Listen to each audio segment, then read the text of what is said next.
जय Hind and hello guys, स्वागत है आपका आपके अपने YouTube चैनल ज्ञानदेह होस्ट में। और इस वीडियो में मैं आपको बताने वाला हूं सीमा सुरक्षा बल यानी कि BSF constable tradesman new vacancy 2025 apply online process के बारे में, जहां पर आपको लेटेस्ट अपडेट के साथ में सभी प्रॉब्लम के हल सहित कंप्लीट जानकारी दी जाएगी।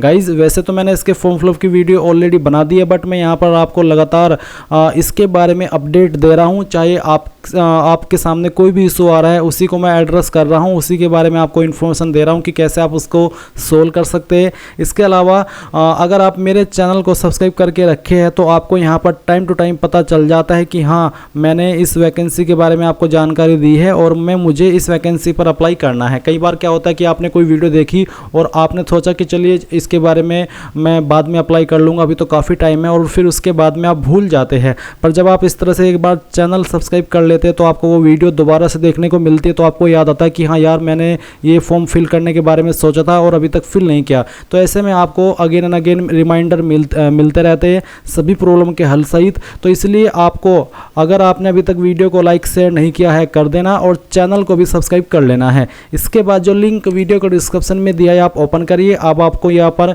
अप्लाई करने से पहले ये जानने को मिल जाएगा कि इस भर्ती में कौन कौन फॉर्म भर सकता है। तो पहले तो जान लीजिए कि 3588 पोस्ट पर भर्ती निकली हुई है।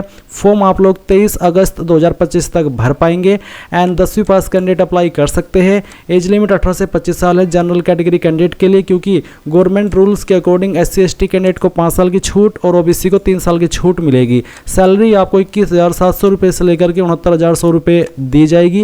एंड गाइज फीस इसमें जनरल OBC EWS के लिए 100, SC/ST एक्स सर्विसमैन फीमेल इनके लिए कोई फीस नहीं है। बट गाइज ये पूरा सच नहीं है, क्योंकि पूरा सच ये है कि आपसे अलग से पोर्टल चार्ज के रूप में और प्रोसेसिंग चार्ज के रूप में SC/ST एक्स सर्विसमैन फीमेल से 59 रुपये लिए जाएंगे और जनरल OBC EWS को फिर 159 रुपये देने होंगे। 59 ये वाला चार्ज भी इंक्लूड किया गया है। ये एक अलग तरीका निकाला है BSF ने आपसे फीस लेने का। अब यहाँ पर आप जानेंगे कि कांस्टेबल ट्रेड्समैन में कौन से ट्रेड के लिए किस कैटेगरी में कितनी वैकेंसी निकाली गई है। फिर आप यहाँ पर फीमेल की वैकेंसी देखेंगे। अब आपका एक सवाल आता है कि सर ऐसी कौन सी पोस्ट है जिस पर 10वीं पास से अप्लाई कर सकते हैं। तो ये जो यहाँ पर cobbler, tailor, washerman, barber, sweeper, ये वाली जो पोस्ट है इन पर आप सिंपल 10वीं से अप्लाई कर सकते हैं। बस आपको उस ट्रेड की नॉलेज होनी चाहिए जिस भी ट्रेड में आप अप्लाई कर रहे हैं। जैसे कि वाशरमैन में कोई आपको स्पेशल स्किल चाहिए नहीं होती है, स्वीपर में भी कोई स्पेशल स्किल नहीं चाहिए होती है, इसमें आप सिंपल 10वीं से अप्लाई कर सकते हैं। और थोड़ा सा नीचे आएंगे तो आपको यहाँ पर फिजिकल एलिजिबिलिटी भी जानने को मिलेगी कि आपकी हाइट मेल है तो कितनी होनी चाहिए, चेस्ट आपकी कितनी होनी चाहिए, फीमेल में 155 सेंटीमीटर हाइट मिनिमम आपकी रहनी चाहिए। और आपको जो फिजिकल इफिशिएंसी टेस्ट है इसमें रेस करनी होगी 5 किलोमीटर की, जिसके लिए आपको 24 मिनट का समय मिलेगा। और फीमेल को 1600 मीटर की दौड़ करनी होगी, 8.5 मिनट का समय मिलेगा। फिर जो आपका ट्रेड टेस्ट होगा उसमें कौन से ट्रेड में क्या काम करना है वो आप यहाँ पर देख सकते हैं। स्वीपर पर आपको सफाई करके दिखानी होगी, स्वीपिंग होगी, क्लीनिंग ऑफ टॉयलेट्स होगी और बाथरूम होगा। और वेटर में आपको hygiene, sanitization, servicing of foods and allied matters ये आपको करना होगा। वाशरमैन में आपको कपड़े धो करके दिखाने हैं, खाकी पर प्रेस करके दिखानी है, और जो आपका वुलन एंड TC यूनिफॉर्म है उनके ऊपर आपको प्रेस व्रेस करके दिखानी होगी। तो ये सब काम आपको इन वाले ट्रेड पर करने हैं जो यहाँ पर आपको बताए गए हैं। अब इसके बाद आपका एग्जाम पैटर्न आप यहाँ पर चेक कर सकते हैं। तो ये सभी इन्फॉर्मेशन चेक करने के बाद अब आपको पूरा क्लियर हो चुका होगा कि चलिए मैं इस पर अप्लाई करने के लिए एलिजिबल हूँ या फिर नहीं हूँ। अगर आप एलिजिबल है तो आप कैसे फॉर्म भरेंगे वो जान लीजिए। आप इंपॉर्टेंट लिंक के सेक्शन से आएंगे और अप्लाई ऑनलाइन लिंक ओपन करेंगे। अब गाइज आपके सामने यहाँ पर BSF की ऑफिशियल वेबसाइट आ जाएगी और यहाँ पर आ जाने के बाद में आपको कैंडिडेट लॉगिन इसके ऊपर क्लिक करना है। इसके ऊपर क्लिक करने के बाद आपके सामने लॉगिन का पेज आएगा। अब मैं आपको बता दूं कि अगर आपने इस वेबसाइट का इस्तेमाल करके पिछले 3-4 साल के अंदर कोई फॉर्म भरा है जब से ये वेबसाइट लॉन्च हुई है तो आपका अकाउंट बना हुआ है, आप इसमें न्यू रजिस्ट्रेशन नहीं करेंगे। आपको पुरानी इन्फॉर्मेशन का इस्तेमाल करके ही लॉगिन करना होगा, जिसमें कि आप आपकी रजिस्टर्ड ईमेल आईडी या फिर मोबाइल नंबर डालेंगे और जो पासवर्ड आपने उस वक्त बनाया था रजिस्ट्रेशन करते समय वो यहाँ पर डालेंगे और फिर आई एम नॉट रोबोट के ऊपर क्लिक करके लॉगिन कर लेंगे। अगर आपको आपका रजिस्टर्ड ईमेल आईडी और नंबर याद है बट पासवर्ड भूल चुके हैं तो आप फॉरगॉट पासवर्ड इसके ऊपर क्लिक करना है एंड देन आप यहाँ पर आपकी रजिस्टर्ड ईमेल आईडी और जो आपका पासवर्ड है यानी कि कोई एक चीज़ यहाँ पर आपको डालनी है, या तो आपकी रजिस्टर्ड ईमेल आईडी या फिर आपका रजिस्टर्ड रजिस्टर्ड नंबर, और उसके बाद आई एम नॉट रोबोट के ऊपर क्लिक करके सबमिट करना। देन गाइज यहाँ पर आपको आपकी डिटेल्स ईमेल और मैसेज के माध्यम से सेंड कर दी जाएगी, जिसका इस्तेमाल करके आप यहाँ पर लॉगिन हो जाएंगे। पर गाइज अगर आप फ्रेशर है, आपने इस वेबसाइट का इस्तेमाल करके अभी तक कोई फॉर्म भरा ही नहीं, पहली बार ये फॉर्म भरेंगे, तो आपको रजिस्टर हियर न्यू कैंडिडेट के नीचे जो लिंक है इसके ऊपर क्लिक करना होगा। देन आपके सामने कुछ ऐसा इंटरफेस आएगा। अब आप यहाँ पर आपका नाम एंटर करना। ये नाम जो आप एंटर करेंगे ये आपको 10th के सर्टिफिकेट के अकॉर्डिंग एंटर करना है। फिर आपका मोबाइल नंबर जो कि आप रजिस्टर करना चाहते हैं, और उसके बाद में आपकी रजिस्टर जो आप ईमेल आईडी रजिस्टर करना चाहते हैं वो ईमेल आईडी। तो ये दोनों चीज़ आप यहाँ पर जब डाल देंगे तो आपको जनरेट ओटीपी इसके ऊपर क्लिक करना है। इसके बाद गाइज आपके सामने यहाँ पर ओटीपी वेरिफिकेशन का पेज आएगा। कहने का मतलब ये है कि आपको आपके नंबर और ईमेल दोनों पर ओटीपी सेंड किए जाएंगे।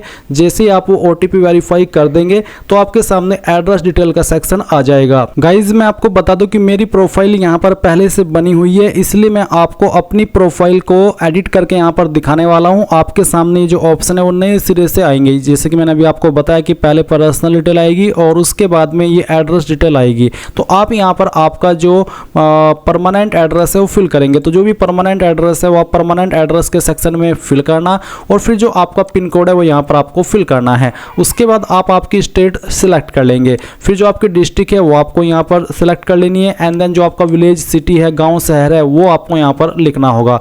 आपका नज़दीकी पुलिस स्टेशन कौन सा है वो भी आप यहाँ पर फिल कर देंगे। फिर आपका डाकघर कौन सा है वो डाकघर आप यहाँ पर लिखेंगे। एंड देन जो आपकी तहसील है वो भी आपको यहाँ पर खुद से टाइप कर देनी है। फिर नीचे आएगा कोरस्पोंडेंस एड्रेस। कोरस्पोंडेंस एड्रेस का मतलब होता है प्रेजेंट एड्रेस, और नीचे एक लाइन है सेम एज परमानेंट एड्रेस, यानी कि अगर आपका प्रेजेंट एड्रेस यानी कि कोरस्पोंडेंस एड्रेस और परमानेंट एड्रेस सेम है, एक ही है, अलग अलग नहीं है, तो आप इस बॉक्स को टिक कर देना। अगर अलग अलग है तो अनटिक करके अलग से नीचे अपना प्रेजेंट एड्रेस भर दीजिएगा। फिर आप यहाँ पर सेव नेक्स्ट के ऊपर क्लिक करेंगे। इसके बाद आपके सामने यहाँ पर अदर डिटेल का सेक्शन आएगा। तो सबसे पहले आपसे पूछे डू यू हैव एनसीसी, क्या आपके पास एनसीसी प्रमाण पत्र है? अगर है तो यस, नहीं तो आप नो करेंगे। फिर पूछा क्या आपके पास खेल उपलब्धि प्रमाण पत्र है? अगर आपके पास है तो आप यहाँ पर यस करना, नहीं तो आप इसमें भी नो कर देना। फिर आएगा फिजिकल स्टैंडर्ड्स। तो आपका फिजिकल स्टैंडर्ड क्या है? आपकी हाइट कितनी है वो आपको सेंटीमीटर के अंदर यहाँ पर लिख करके बतानी है। चेस्ट आपकी कितनी है वो आपको यहाँ पर बतानी है सेंटीमीटर में। और फिर वजन आपका कितना है कम से कम, वो वजन आपको यहाँ पर लिख देना है। फिर आएगा ब्लैक लिस्ट डिक्लेरेशन। इसमें कुछ सवाल पूछे, जैसे कि is there any criminal case pending against you, क्या आपके ऊपर कोई जो क्रिमिनल केस होते हैं वो पेंडिंग है? अगर है तो यस, नहीं तो आप नो करेंगे। फिर इज कम्युनल गुजरात रियोट, यानी कि जो कम्युनल दंगा हुआ था 2002 में गुजरात में, तो क्या आप उससे प्रभावित है? अगर हाँ तो यस, नहीं तो आप नो करेंगे। इसके बाद में is candidate who had ordinary been domiciled in the state of Jammu and Kashmir from 1/1/1980 to 31/12/1989, यानी कि आपसे पूछे कि क्या आप 1/1/1980 से लेकर के 31/12/1989 के बीच जम्मू एंड कश्मीर के निवासी थे? अगर हाँ तो यस, नहीं तो आप नो करेंगे। फिर आपको सेव नेक्स्ट के ऊपर क्लिक करना है। इसके बाद आपके सामने क्वालिफिकेशन की जानकारी आएगी। मैंने पहले से जानकारी ऐड करके रखी है, मैं आपको इन्हीं से जानकारी बताने वाला हूँ कि कैसे आपको फिल करनी है। तो सबसे पहले आप यहाँ पर इसमें एसएससी मैट्रिक हाई स्कूल ये सेलेक्ट करना। फिर आपको 10वीं का सर्टिफिकेट नंबर यहाँ पर डालना होगा। एंड देन आपने किस साल के अंदर 10वीं पास कर ली थी वो साल आप सेलेक्ट कर लेंगे। स्टेट यानी कि कौन सी स्टेट से आपने पास किया वो सेलेक्ट करेंगे, और किस बोर्ड से की है। अगर आपका स्टेट बोर्ड है, स्टेट बोर्ड होता है आपका, जैसे कि अगर आप यूपी से है तो स्टेट बोर्ड हुआ यूपी बोर्ड, तो आप स्टेट बोर्ड भी सिलेक्ट कर सकते हैं, या फिर सीबीएसई या फिर आईसीएसई या फिर अदर बोर्ड, या फिर अगर आपको यहाँ पर आपके बोर्ड का ऑप्शन देखने को मिल रहा है तो आप वो भी सिलेक्ट कर सकते हैं। तो आपका जो भी बोर्ड है वो आप सिलेक्ट कर लेना और फिर ऐड के ऊपर क्लिक करना। उसके बाद ये जानकारी आपके नीचे की तरफ इस तरह से ऐड हो जाएगी जैसे कि आप वीडियो में देख सकते हैं। अब आपको सेम वे में आपकी सेकंड क्वालिफिकेशन की जानकारी देनी है। अगर आपने 12वीं की है तो आप इंटरमीडिएट सेलेक्ट कर लेंगे, फिर आपका 12वीं का सर्टिफिकेट नंबर, उसके बाद में किस साल के अंदर 12वीं पास की है वो, एंड देन आपकी स्टेट कहाँ से की है, और फिर आपका बोर्ड, और उसके बाद जैसे ऐड करेंगे वो इन्फॉर्मेशन आपकी यहाँ पर ऐड हो जाएगी। फिर गाइज अगर आपने ITI की है तो आप यहाँ पर इसमें जो ITI का ऑप्शन है वो सिलेक्ट कर लेंगे, सर्टिफिकेट नंबर डालेंगे, पासिंग ईयर सेलेक्ट करेंगे, आपका स्टेट सेलेक्ट करेंगे और फिर आपका बोर्ड का नाम, एंड देन ऐड के ऊपर क्लिक करेंगे तो आपकी जानकारी ऐड हो जाएगी। तो जो भी क्वालिफिकेशंस आपके पास है वो सभी आप यहाँ पर ऐड कर देना, और जो नहीं है वो आपको नहीं करनी है। अब सिंपली जैसे आपकी क्वालिफिकेशन ऐड हो जाए तो आप नेक्स्ट के ऊपर क्लिक कर दीजिएगा।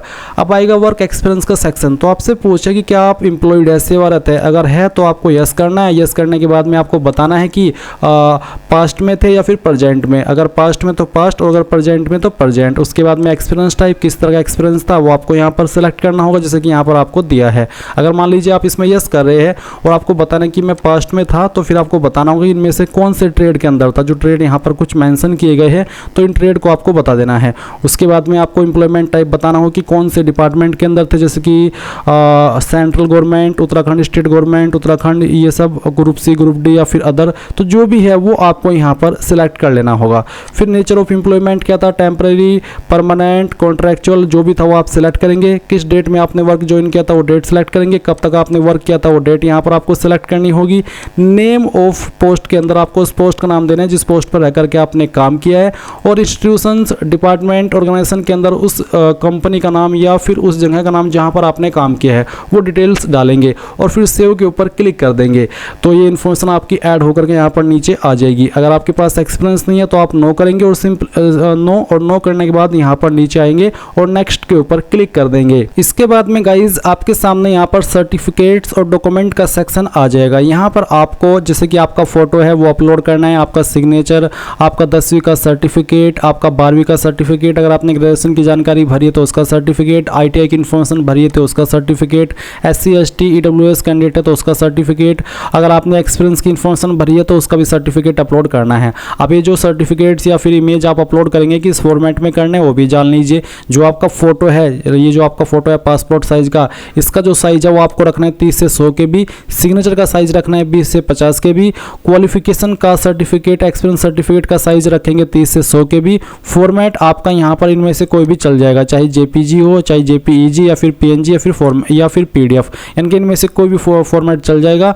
और आपको बोला है all experience be uploaded in single PDF file, यानी कि अगर आपके पास एक्सपीरियंस में एक से ज़्यादा इमेज है या फिर आपके सर्टिफिकेट जो आप अपलोड करें उनमें एक से ज़्यादा इमेज है तो आपको उनको PDF के फाइल के अंदर बना करके अपलोड करना है, जिसमें कि आप एक साथ में 3-4 फोटो ऐड कर लेते हैं। कैसे करना है वो आप जान लीजिए। मान लीजिए आपको फोटो अपलोड करना है, मैं आपको दिखाता हूँ अपलोड करके। मैं इसको डिलीट करता हूँ जो मेरा पहले से अपलोड है, यहाँ से मैंने इसको डिलीट किया। डिलीट करने के बाद मैं अपलोड फोटो के ऊपर क्लिक करता हूँ। इसके बाद में आप ड्रॉप फाइल्स टू अपलोड के ऊपर क्लिक करेंगे, और फिर गाइस जो आपका फोटो है जो आपको अपलोड करना है वो फाइल आप यहाँ पर सेलेक्ट करेंगे। तो चलिए मैं इस फाइल को सिलेक्ट करता हूँ, ओपन करता हूँ। फाइल यहाँ पर इस तरह से आएगी और आपका फोटो यहाँ पर इस तरह से आ जाएगा। अगर आपका इमेज है और 2-3 इमेज है, मान लीजिए ITI के सर्टिफिकेट में या फिर 10वीं में ही मार्कशीट अलग है और आपका जो सर्टिफिकेट है वो अलग है, तो आप उसको कैसे PDF फाइल में बनाएंगे वो आप समझ लीजिए। आप गूगल के अंदर आना, सर्च करना इमेज टू PDF। ये जो आपने सर्च किया पहले वाली वेबसाइट आएगी, इसको ओपन कर लेना। फिर सेलेक्ट JPG इमेजेस, इसके ऊपर क्लिक करना, और जो आपकी 10वीं है या फिर जो आपका एक्सपीरियंस सर्टिफिकेट है, यानी कि मान लीजिए एक जगह पर आपको 2-3 चीज़ें अपलोड करनी है और वो PDF के फॉर्मेट में ही हो सकते हैं, तो जो भी आपके इमेजेस है वो आप सिलेक्ट कर लेना, जो भी है 2-3, और फिर इनको ओपन करना। इस तरह से आएंगे, कन्वर्ट टू PDF करना, ये फाइल आपकी PDF के अंदर कन्वर्ट होगी। डाउनलोड PDF के ऊपर क्लिक करना, और उसके बाद में जहाँ पर जिस डॉक्यूमेंट्स को आप अपलोड कर रहे हैं वो डॉक्यूमेंट्स के सेक्शन पर क्लिक करना और इस फाइल को अपलोड कर देना। सिंपली अपलोड हो जाएगी अगर दिए गए साइज के अंदर होगी। अगर आपको साइज में कोई प्रॉब्लम आए आप कमेंट के माध्यम से पूछ लेना, मैं एक स्पेशल वीडियो उसके बारे में भी आपके लिए बना दूंगा कि कैसे आपको साइज को एडजस्ट करना है और कैसे आपको मेनली फोटो सिग्नेचर को अपलोड करना होगा। अब जैसे ही ये फाइल्स आपकी अपलोड हो जाए आप यहाँ पर टिक करेंगे और सेव एंड नेक्स्ट के ऊपर क्लिक कर देंगे। इसके बाद गाइज आपके सामने यहाँ पर जो आपकी प्रोफाइल क्रिएशन है वो कंप्लीट हो जाएगी। प्रोफाइल क्रिएशन कंप्लीट हो जाने के बाद में आप यहाँ पर इसमें रिक्रूटमेंट ओपनिंग्स के सेक्शन में आएंगे, और रिक्रूटमेंट ओपनिंग्स के सेक्शन में आने के बाद आप यहाँ पर देखेंगे कांस्टेबल ट्रेड्समैन की वैकेंसी दी गई है। अब आप अप्लाई हियर इसके ऊपर क्लिक करेंगे। फिर आप यहाँ पर सिलेक्ट पोस्ट, यानी कि किस पोस्ट पर आपको अप्लाई करना है वो पोस्ट सिलेक्ट कर लेनी है। यहाँ पर आपको काफ़ी सारी पोस्ट देखने को मिल रही है जो भी यहाँ पर अवेलेबल है। अब आपको इनमें से जिस भी पोस्ट पर अप्लाई करना है वही आपको यहाँ पर सिलेक्ट कर लेनी है। चलिए एग्जांपल के लिए मैं ये सिलेक्ट कर लेता हूँ। अब ये सिलेक्ट करने के बाद में आप जिस पोस्ट पर अप्लाई कर रहे हैं उस पर अप्लाई करने के लिए जो एलिजिबिलिटी है वो दी गई है। तो यहाँ पर पूछा है मैट्रिकुलेशन और equivalent from a recognised board, तो मैं यहाँ पर इसमें यस कर देता हूँ क्योंकि इसमें 10वीं या उसके बराबर की योग्यता चाहिए। फिर पूछा है must be proficient in respective trade, जो भी ट्रेड आप सिलेक्ट किए हो उसमें आपको अच्छे से नॉलेज होनी चाहिए, आप उसमें प्रोफिशिएंट होने चाहिए, तो मैं यहाँ पर यस कर देता हूँ कि मैं हूँ। फिर आता है must qualify qualified trade test in the respective trade conducted by recruitment board. आपको ये जो ट्रेड टेस्ट है वो आपका क्वालिफाई करना होगा। अब मैं यहाँ पर इसमें भी यस कर देता हूँ। फिर आएगा फिजिकल स्टैंडर्ड, तो आपको यहाँ पर फिजिकल कैटेगरी देखने को मिलेगी। तो आपकी फिजिकल कैटेगरी क्या है, जनरल है या फिर कैंडिडेट्स बिलोंगिंग टू एसटी। अगर आप एसटी से बिलोंग करते हैं किसी भी स्टेट की स्टेट से या फिर किसी भी यूनियन टेरिटरी से या फिर डिस्ट्रिक्ट से, तो आप ये सेकंड वाला ऑप्शन सेलेक्ट करेंगे। इसके बाद आप यहाँ पर देखेंगे जो नॉर्थ ईस्ट से आते हैं इन जगह से, तो आप ये वाला ऑप्शन सेलेक्ट करेंगे। या फिर आप यहाँ पर इनसे आते हैं जो यहाँ पर आपको नीचे दी गई है, तो आप ये लास्ट ऑप्शन सेलेक्ट कर सकते हैं। बट अगर आप इन चीज़ों के अलावा एक नॉर्मल कैंडिडेट है तो आपको यहाँ पर कैंडिडेट्स बिलोंगिंग ये जो ऑप्शन है जनरल का वो सेलेक्ट कर लेंगे। फिर आपकी हाइट डालेंगे सेंटीमीटर के अंदर, आपकी चेस्ट डालेंगे और आपका वेट यहाँ पर लिख देंगे। उसके बाद आपको आपका निवास प्रमाण पत्र भी अपलोड करना है। गाइस यहाँ पर आपको निवास प्रमाण पत्र अपलोड करने को बोला है, तो जो भी आपका डोमिसाइल है वो आप यहाँ पर फाइल सेलेक्ट करेंगे और उसको अपलोड कर देंगे। आप ड्रॉ फाइल्स टू अपलोड के ऊपर क्लिक कीजिए और आपकी फाइल सेलेक्ट कर लीजिए। जैसे आप फाइल सेलेक्ट करेंगे, अगर वो दिए गए साइज के अंदर होगी तो वो यहाँ पर फाइल इस तरह से अपलोड हो जाएगी और फिर आप सेव नेक्स्ट के ऊपर क्लिक करना। अब गाइज जो भी जानकारी आपने शुरू से लेकर अभी तक भरी है वो सभी आपके सामने आएगी। सभी जानकारी चेक करने के बाद आप नीचे की तरफ आकर के पहले इसमें लिखेंगे कि कहां से आप फॉर्म भर रहे हैं। आप यहां पर आपकी ना स्टेट का नाम लिखेंगे ना आप खुद का नाम लिखेंगे, आपको लिखना है आपकी सिटी का नाम जहां से आप फॉर्म भर रहे हैं। और गाइस देख लीजिए यहां पर आपको आपका सेंटर प्रेफरेंस देनी कि कहां पर आप आपका एग्जाम सेंटर रखना चाहते हैं। फिर आएगा आपका फीस का अमाउंट, और क्योंकि SC/ST के लिए कोई फीस नहीं है, बट फिर भी यहाँ पर पहले तो इसमें 47 रुपीज़ लिया जाता था पोर्टल चार्ज, अब इन्होंने वो 59 कर दिया है। एक अच्छा तरीका है इस तरह से पैसे लेने का।